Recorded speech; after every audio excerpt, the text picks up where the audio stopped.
Hi everyone, it's Katrina. Number 8. The Island of No Return. There's a bizarre unsolved mystery in the African country of Kenya.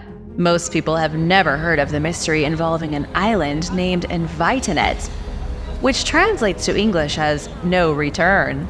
The island is situated in Rudolph Lake. It's not very big, and nobody lives on it. Locals say the island is cursed. According to local legend, there was a group of people who lived on the island in the ancient past. They hunted and fished, and they traded with the mainland. But then, one day, the traders didn't show up to the market. A group traveled to the island from the mainland to see what was going on, only to find the village deserted. Fish was rotting near extinguished fires. It was as if everyone vanished into thin air. Ever since then, no humans have lived there. At least not successfully. In 1935, 2 British scientists ventured to the island to gather research. Everything went fairly normally at first, but then they stopped contacting the outside world. When concerned companions went to the island to check on the scientists, they were gone. There was no trace that they had even been there. It's very difficult to validate these stories as 100% real. Still, Invitenet is feared by the Kenyans who live near it. Nobody will go there out of fear that they too will disappear. Number 7. The Curse of Jacques de Molay. The downfall of the Knights Templars is not an unsolved mystery. There are historical documents that say exactly what happened to the Holy Military Order from their inception to their destruction. After 200 years of building a mighty empire through trade and military success, the Templars lost the city of Acre in northern Israel. That was in 1291. Marking the beginning of the end. Skepticism over the order spread through Europe, fueled by the jealous King Philip IV of France. The king, with support of Pope Clement V, used the Templars' failure as an excuse to charge them with heresy. On October 13, 1307, the Brotherhood was arrested. They were imprisoned, and many of them were burned alive. There is no mystery there. The real mystery revolves around the last Grand Master of the Crusader Knights. Jacques de Molay was the leader of the order during its downfall. He and 3 other main Templar leaders were taken to a small island in the Seine on March 18, 1314. There, the 4 of them were burned alive. As the Grand Master burned, he allegedly shouted a curse over the roar of the flames. He cursed King Philip and his family, along with Pope Clement. There's no scientific way to know if the Grand Master's curse worked, but in a staggering coincidence, Pope Clement died about a month later, and before the end of the year, King Philip also died. Over the next decade, King Philip's dynasty slowly withered and perished. Each of his childless sons became king for a time and then died without creating an heir, ending the family tree. But was this the fault of Jacques de Molay, or was it just a coincidence? Could God really have answered Jacques' call and cursed Clement and Philip? And now for number 6. But first, it's time for a shout-out. I want to give a big thank you to James Woodring and Daz364 for supporting this channel. Be sure to subscribe if you haven't already for more videos about unsolved mysteries. Number 6. Territa Basa. Territa Basa is the woman who solved her own murder. She was born in the Philippines in 1929 and moved to the US in her 30s to study music. Teresita was described by those who knew her as a quiet and unassuming woman. She studied hard and soon got herself a great job. She worked at Chicago's Edgewater Hospital as a respiratory therapist. She was the last person anyone would ever expect to be brutally murdered. On February 21, 1977, Teresita's apartment was set ablaze. Firefighters discovered her naked corpse under a burning mattress. It definitely wasn't an accident because there was a butcher knife stuck in her chest. Investigators were under the impression the fire had been set as a way to cover up the murder. An autopsy was performed, but it didn't tell the investigators much. They couldn't find a motive or a suspect. Even though they knew it was a murder, any potential physical evidence had been lost in the fire. The only thing they found of interest was a memo that said, "Get theater tickets for AS." The police tried to find this mysterious AS person, but to no avail. 5 months went by and there was no solid lead for investigators to pursue. It looked like the case was going to go unsolved forever. Then the unexplainable happened. One of Teresita's co-workers reached out to the police. Remy Chua and her husband Joe told Detective Stachula that they had information about the murder. The information wasn't based on anything they'd been withholding for the past 5 months. Instead, Remy told the detective she had been having visions and dreams. In these visions, Teresita appeared and confessed everything that happened. Teresita told Remy through her dreams that she had been killed by Alan Showery, A.S. The police were understandably suspicious about the confession. Most murders aren't solved by the victim's ghost appearing to a friend in a dream. But this time, that was exactly what happened. A background check showed that Alan Showery lived in the area. Police found stolen jewelry from Teresita's apartment that Alan had given to his girlfriend. The evidence was overwhelming enough that Alan confessed to the murder. It was a robbery gone wrong, solved by Teresita's ghost herself. Number 5. The mannequins of the John Lawson house. One of the strangest historic properties in the U.S. is located in the village of New Hamburg, New York. The Lawson family built their house over 150 years ago at 9A Main Street in 1845. John Lawson, the original owner, was likely a descendant of an early colonial family in the area. Property records show that John passed the house to a relative by the name of Cornelius Lawson in the 1850s. In the 1870s, there were 2 tragedies near the Lawson house. In 1871, on February 6th, a train disaster killed 22 people just a few feet from the home. 6 years later, a fire in the village destroyed 7 buildings near the house. Miraculously, the Lawson house was untouched, while those around it were scorched. Nothing much happened again until very recently. In the 21st century, a trio of female mannequins suddenly appeared on the porch of the house. Nobody knew who put them there. They appeared on the porch every day, often wearing different vintage outfits and wigs. The mannequins would change positions. They would even go inside when the weather was bad. Nobody ever saw the person responsible for putting the mannequins on the porch. In 2016, the mannequins vanished as abruptly as they had arrived and have yet to be seen again. It's a really weird mystery that feels like it should be easy to solve, yet nobody knows what the deal was with the mannequins.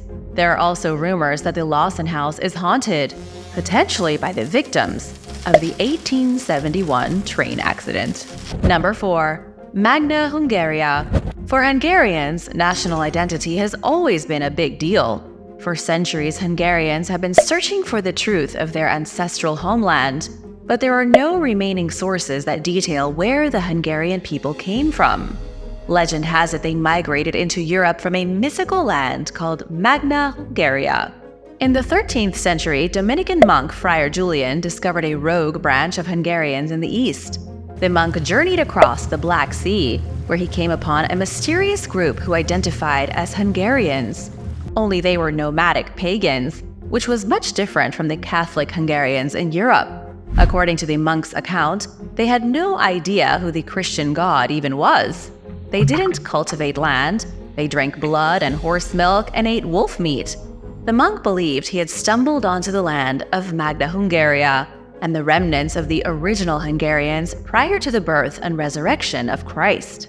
The unsolved mystery is that nobody has ever been able to confirm Friar Julian's account. When he returned to Hungary, he told King Bela IV of his discovery. The king sent him on a second journey in 1237 with additional support, but the trip was interrupted by the sudden onset of the Mongolian invasion. The monk was unable to continue into the east. Since then, many explorers have gone looking for this legendary land, but no sign of Magna Hungaria or its blood-drinking pagans has ever been found. Number 3. The Blackbird of Chernobyl. After the Chernobyl nuclear power plant disaster of 1986, something very strange was spotted at its ruins. A creature was seen not by just one person, but by many, especially by the radiation cleanup workers, all of whom died after witnessing the beast. All the sightings were identical. Workers who saw the creature all described it as a huge monster with demonic wings. Its wingspan was around 20 feet, and its eyes glowed an evil red. It became known as the Blackbird of Chernobyl. The creature was also seen prior to the catastrophic failure of Reactor 4 at approximately 1:23 a.m. on April 26. Earlier that month, workers at the plant and those living in nearby Pripyat town witnessed a winged man-like monstrosity with piercing red eyes. Those who saw the beast reported suffering from terrifying nightmares in the nights after. Then, after the nuclear meltdown, the creature was seen again by the cleanup crew. But once people left, so did the Blackbird of Chernobyl. There haven't been any sightings since, leading many to wonder what in the world it was. Some have said the monster was nothing more than a bird, maybe a black stork. Others think it was a harbinger of doom. A popular theory is that it was the same freakish beast seen leading up to the devastating collapse of the Silver Bridge in West Virginia in 1968. Those who believe in the existence of these types of creatures think the Blackbird of Chernobyl could be the same entity as the Mothman. Do you think it's possible? Let me know in the comments below. Number 2. Reinhard Becks' Levitation. In 1884, Reinhard Beck was 27 years old. He lived in the small town of Dexter, Missouri. He and his brother spent their days working hard in the countryside until June of that year. Then something strange happened. Reinhard woke in the morning feeling positively refreshed. He flung himself out of bed, but his feet didn't touch the floor.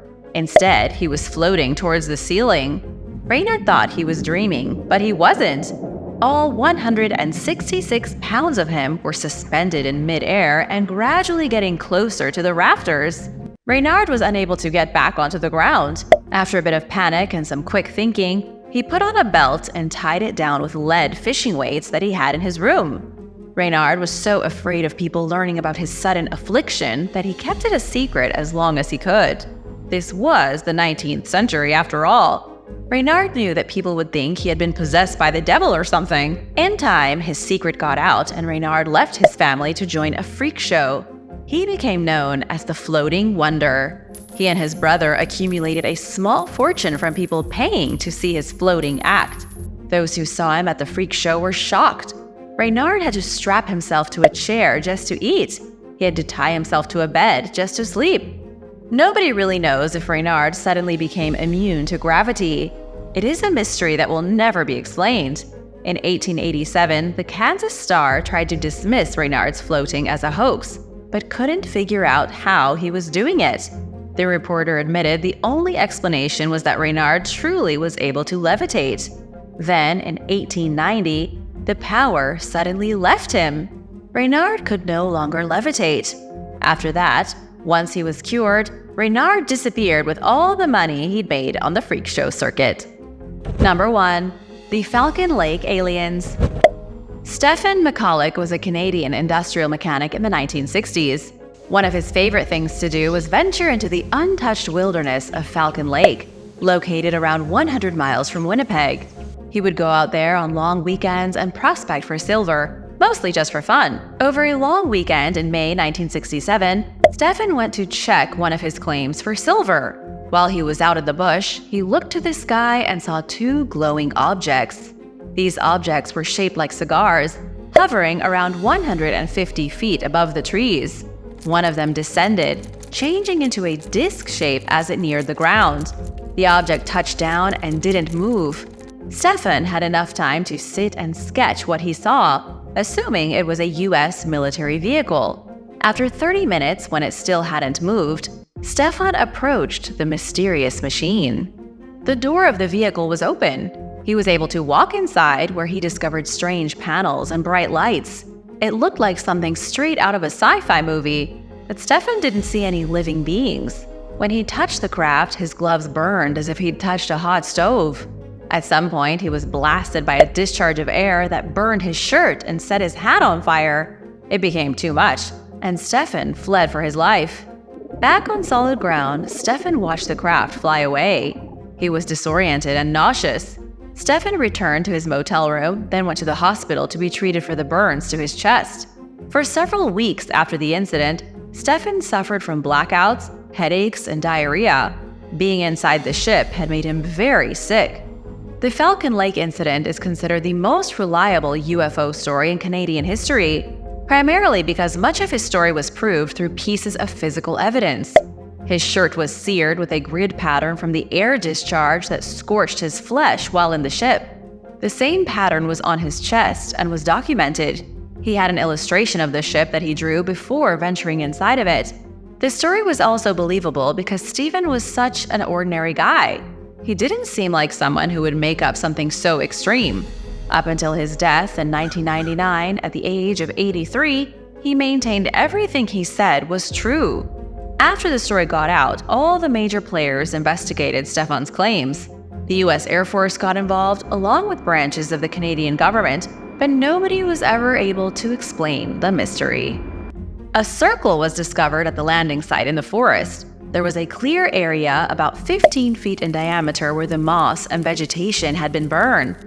Soil samples showed that the dirt within that small circle was highly radioactive, whereas the dirt outside was perfectly normal. The RCMP found Stefan's discarded gloves and some tools at the site. His burns were never explained either, as medical professionals couldn't determine their cause. Several shards of metal were discovered at the site, and they are still radioactive to this day. What do you think of Stefan's story? Let me know in the comments below. Thanks for watching! Remember to hit that subscribe button if you haven't already, and come back soon. See you later. Bye!